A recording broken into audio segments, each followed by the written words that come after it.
in this open letter, I said basically that I hope that people who are down there occupying Zuccotti Park will, because I figured at the time it was going to be over. It's not over now, and I love that.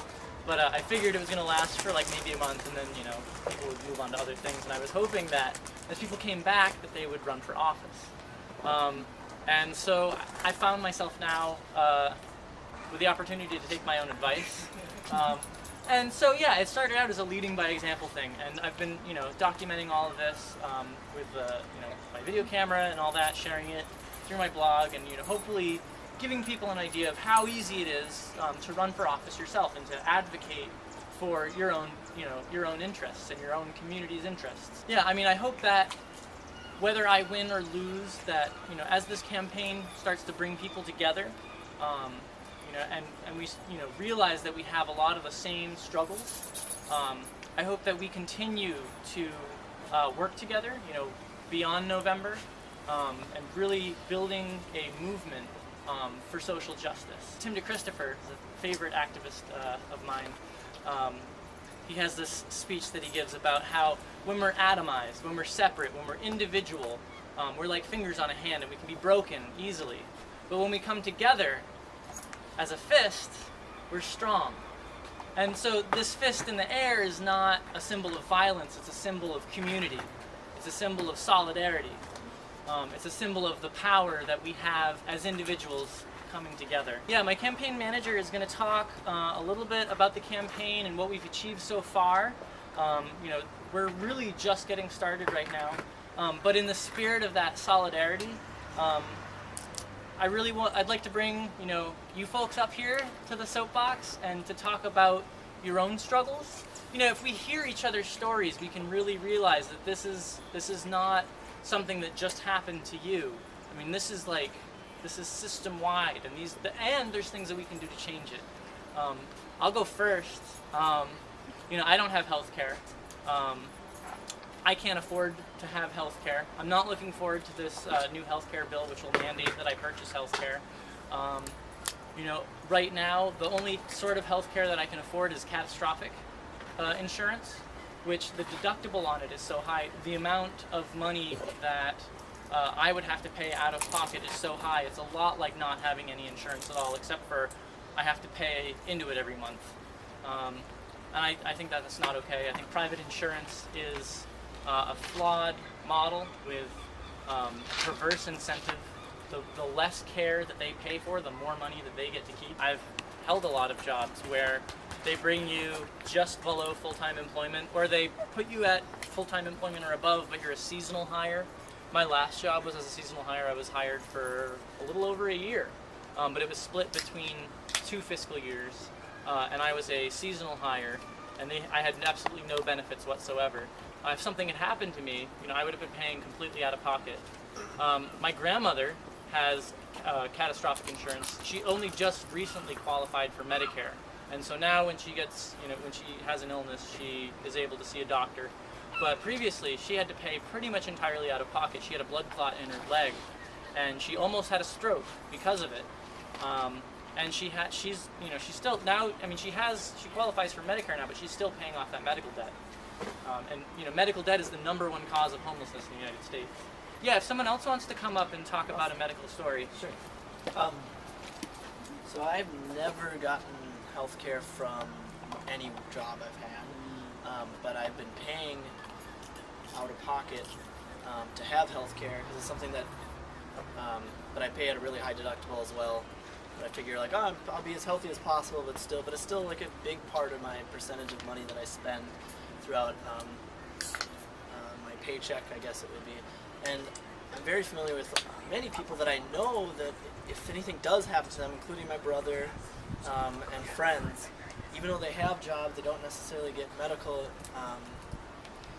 as part of their work, and it becomes a choice of really not even diagnosing what's wrong with them in a lot of cases, where they're just like, hopefully it goes away in a couple weeks, and maybe it will, maybe it won't, but they don't even know what's the reason. And this, even if it does go away, I feel like down the line, that's something that might show up again. It might be a larger problem that you're only seeing parts of. You're not able to like correctly keep track of your own self sometimes, and I feel it's a real problem when people are deciding whether or not to go in because they can't afford afford it because it's not something that's catastrophic. Not a lot of things like to wait until they're catastrophic is terrifying. So I think in general, the healthcare seems really scary.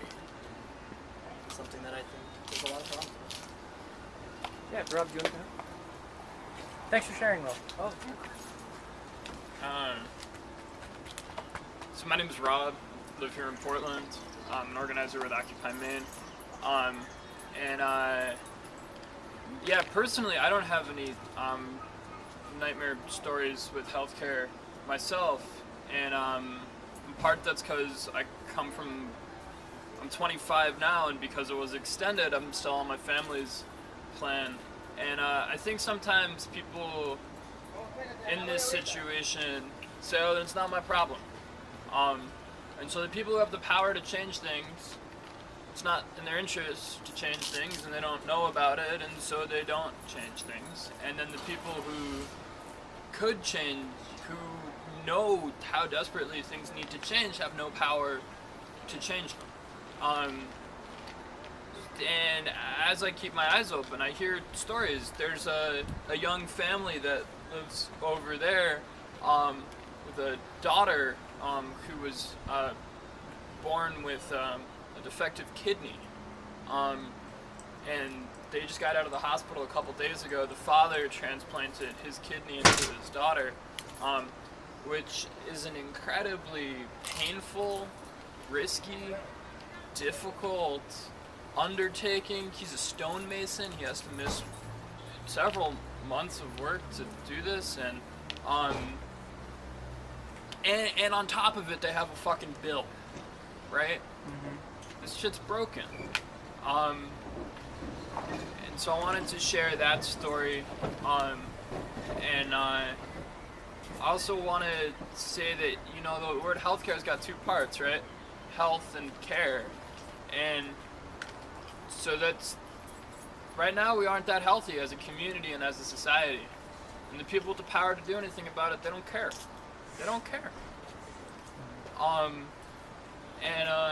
If we're gonna come up with a solution, it has to be not just about getting access to doctors and drugs, but about doing what it takes to be healthy, which means eating well and taking care of each other and not putting these poisons into our bodies that they keep telling us are food. It's also about caring about something bigger than yourself, about caring about the other people who live on your block, in your city, in your state. And I think people hear that word apathy, sort of lack of pathos, lack of care, and they say the problem is they don't care. I think people are terrified to care. They're terrified to feel pathos, passion, you know, sympathy, empathy, because there's a huge amount, because if you open yourself up to that, and you're by yourself and suddenly you start to care, you get this onslaught of fear and anger, and it's overwhelming and really unpleasant. And what the fist represents for me, what we get from coming together is, you know, we cherish each other's good intentions. And we're here so that precisely because when you open yourself up to the fact that they're about to poison our fucking groundwater, you know? Here? Oh yeah. Oh, you're talking about Golden Springs? Not just that, but this is a separate issue with the tar sands, but they're building corrosive pipelines through our watershed that are going to break. The private interests, Enbridge is the big company that's building the pipeline, and the state of Maine's For fun, you got some gas, oil. Yep, so there's all this oil in the sand in the middle of Canada. They want to get out to the ocean so they can get it to Brazil and China. So they're gonna put in a big pipe and take it out to the Atlantic, and it's gonna go right through our backyard. Yep, it's gonna go right through Lake Sebago, right through the Androscoggin River, right out in South Portland.